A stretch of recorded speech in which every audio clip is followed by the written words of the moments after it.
Hey, welcome back to another video. This is actually a paid request for Nicholas, who wanted me to look at another Spider-Man comic. This time, The Amazing Spider-Man Annual #1.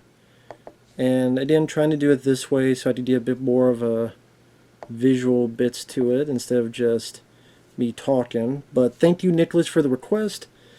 For anyone interested in requesting any type of videos, topics, tier lists, reactions, movie reviews, re-reviews, commentaries, whatever the case may be, feel free to send it either directly to my PayPal. I do have a CashApp as well. Links are down below in the info box, and I will get to it as soon as I possibly can. And for those who sent them, thank you. I do appreciate it. So yeah, this is...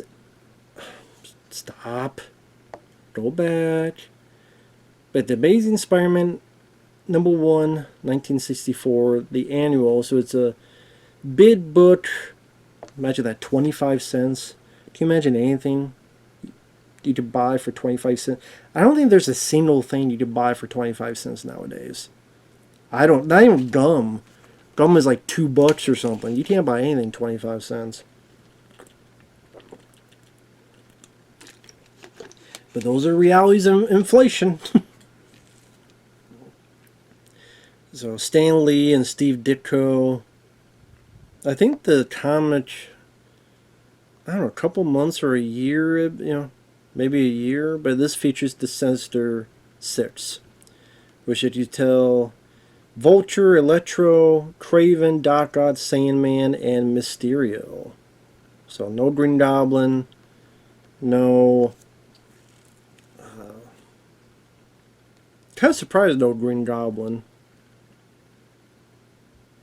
Or Lizard. Well, I guess at this point Lizard was tiered. But yeah. So in this, it starts off with a little bit of teaser of what's about to happen. Guess that shot's for the ladies. And Doc Ock apparently can move the tentacles with just his mind. I don't know how often he had this power, where he can literally just move with his mind even if it's not connected with his body. But he is able to move the thing, and apparently there are no guards anywhere in this fucking hallway that can notice this giant fucking thing crashing doors and going through the goddamn prison hallway. So security is top notch here. I do like the idea of Spider-Man just stealing J. Jonah's papers. That's a fun thing about this, is obviously this was a big event, so there's a lot of cameos. Very random, but a lot of cameos. So I hear Thor just passes by. Other people, Doctor Strange will just walk by. Fantastic Four have a cameo. And they'll end a little bit more, including Human Torch. Captain America makes a cameo. The X-Men make a cameo. So it's interesting, how many people at this point. I guess they really wanted to make it a big event and really show that, all these characters are... But I like that. It shows that these characters exist in the same reality as Spider-Man. So yeah, of course, one day you would just see Thor just hurtling by. So this is where Doc Ock is getting the people together. And Doctor Strange just appears. Just at my punching time. And just walking around.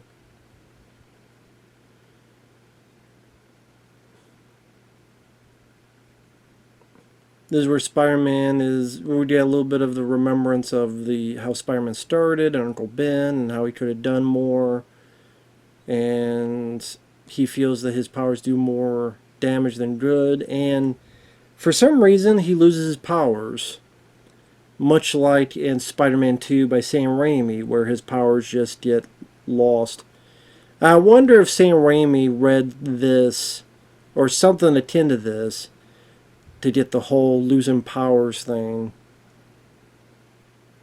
That happens kind of randomly. And we have the first appearance of Fantastic Four.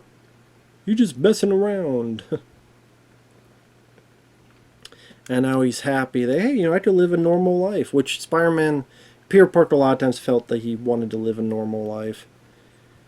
And then Doc Ock comes up with such a stupid fucking plan, and Nicholas actually did warn me about this. And this is a fun comic, but his plan is, let's fight him, what was it, let's draw a number. Let's draw a number, as they're doing here, and we will fight him one at a time. Why? Why are we fighting him one at a time? Because each fight he will get weaker and weaker. Each fight he will get more and more tired, and then we could finish him off. And I'm like, why don't you fight him at the same time? And then finish him off one at a time. I mean, for a comic, I don't mind because it feels like he goes through a gauntlet of different things. But it doesn't make any fucking sense. Of course, later on in other stuff, the Sinister Six would return, and they would fight him at the same time. So they learned their lesson. But here, Doc Ock is not too bright. Fight them one at a time.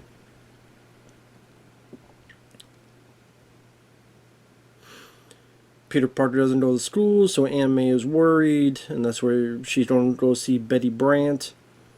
Yeah, I forgot Giant Man and Wasp were in here. They kidnap Betty Brant and Aunt May. Kind of like this bit that Jay Jonah is trying desperately to find and communicate with Spider-Man, to the point that there's even a point later on that he tossed to an actual spider.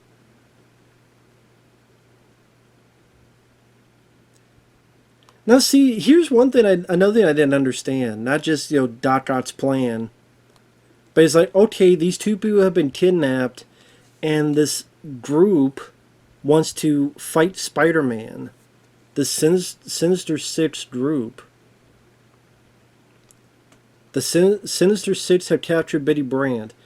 Now, what is the Fantastic Four or the Avengers doing that they can't fucking help? Oh, I haven't seen Spider-Man? Oh, well. No, I've never even met Spider-Man. Oh, well. Well, you know what? Innocent people are in trouble by this group called the Sinister Six, as in there's 6 of these guys. Hey, Avengers, assemble. Hey, Fantastic Four, get off your fucking fat asses and try to help. These maybe got fat asses you can't get up to help. But no. Yeah, there's people in trouble. We ain't gonna help them. We don't be too busy fucking with some machinery or home and gardening. And Cap's gonna be busy, I don't know, teabagging someone or posing for GQ or where the fuck he's doing. Same with the X-Men. It does not concern us. Continue with your training program. Just God forbid, training for what? Aren't you trained to help people? Maybe help people. Like X-Men, no wonder nobody ever goes to help another hero. They're fucking selfish and lazy. Like in this. All those movies, well, how come now you know the answer. This is what they're thinking of. I'm too busy doing this shit. I'm not going to help anyone. You do it your own fucking self. So Spider-Man, he has no powers. And then for some reason, he just has powers. Never really explained why. So yeah, I have a few issues, a few complaints about it, but it does give like a big feel with all the cameos, revisiting the villains that populated the comics at this time. And they have all this action in one issue. It does seem like it'd be worth 25 cents. So you have the dodging of Electro and using his know-how about electricity in order to ground himself and give him the big old knockout punch. I thought that was really cool.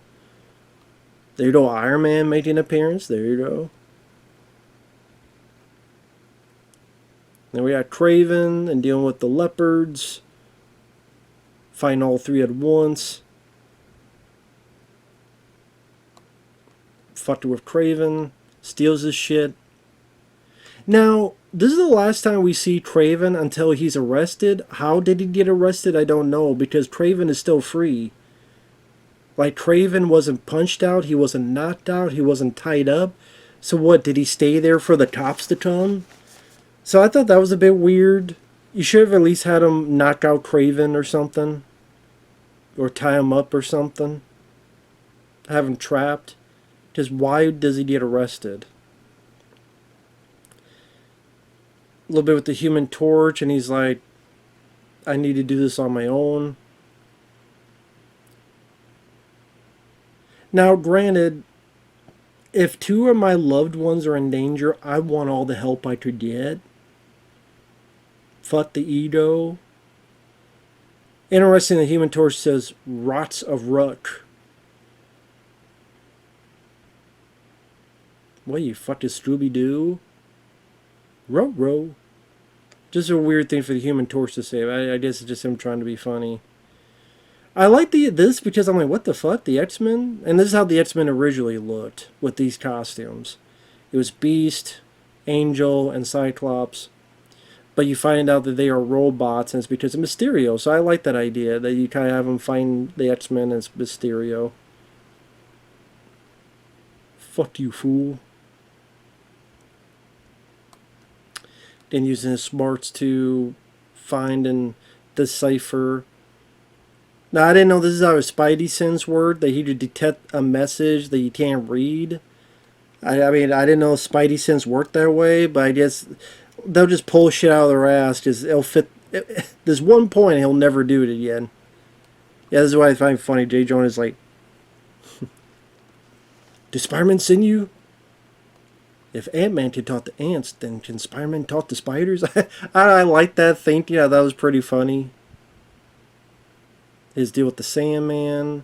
Sandman's probably one of my favorite Spidey villains because of all the different shapes.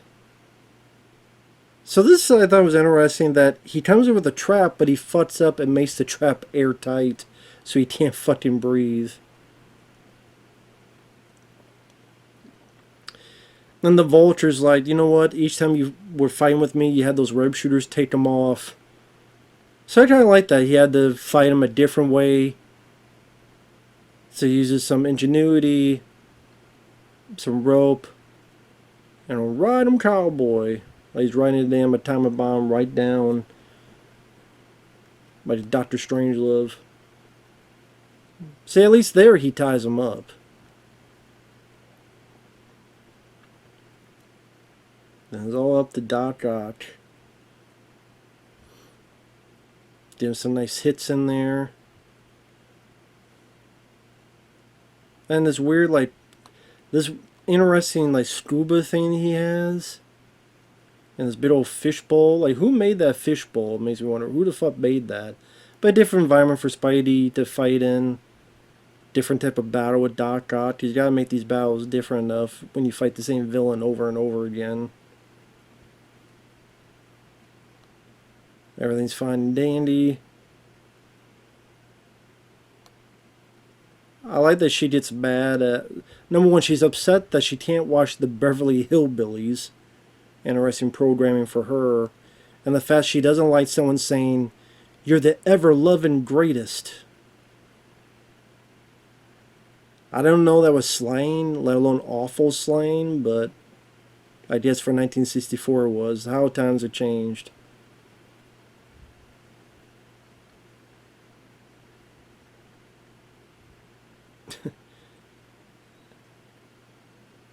It is weird that they put them all in the same cell.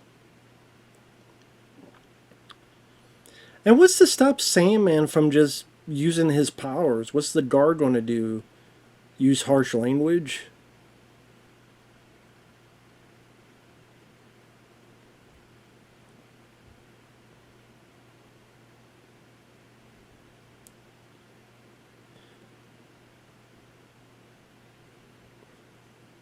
And obviously, like, they had a story for, what, 40-some pages, so they had a bunch of stuff. So these one-shots of, like, I don't know, how long was the comic out for? Was it a year or so? Kind of a recap of the important people good and bad in Spidey's lives. So Chameleon, the Vulture, sort of this one-page summation of who they are, where they appeared in, like a year in review.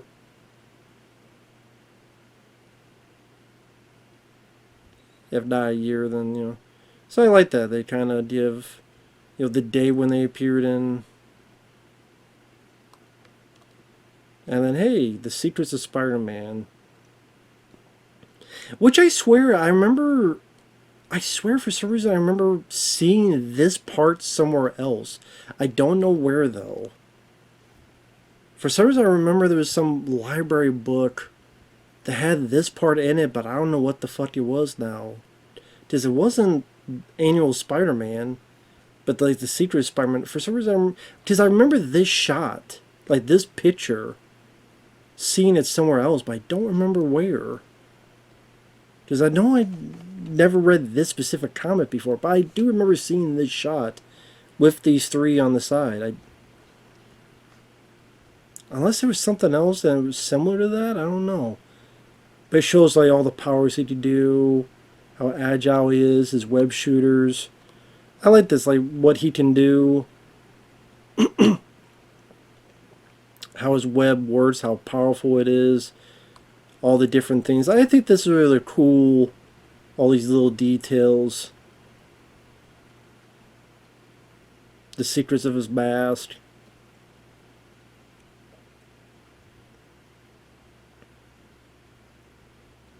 His house even. Guest star page. Even this, like Stanley and Steve Ditko, rest in peace to them.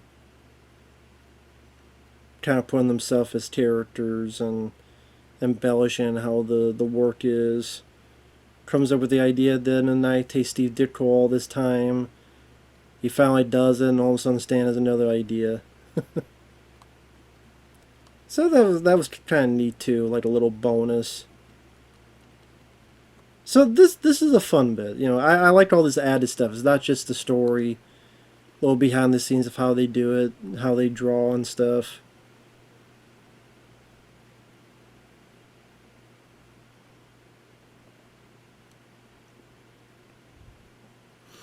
Little details.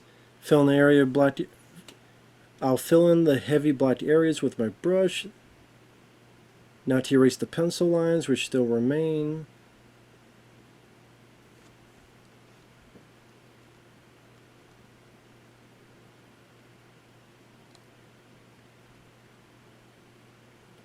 Kind of like that, you know, there's a little detail, at least a little beginner detail for those who maybe ever wanted to be in the comics, and you know, not a whole lot, not a lot of detail, but like a little teeny bit there.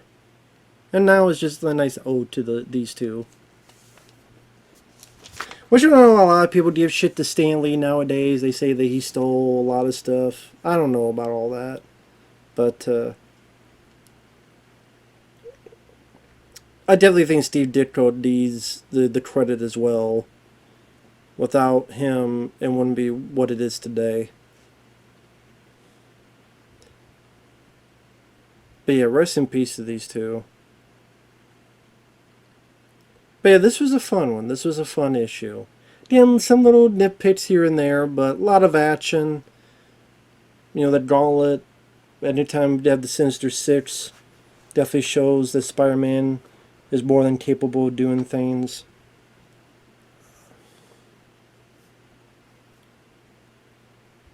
And there you go. So, with that said, thanks for watching. Take care, and we will see you in the next video. Bye-bye for now.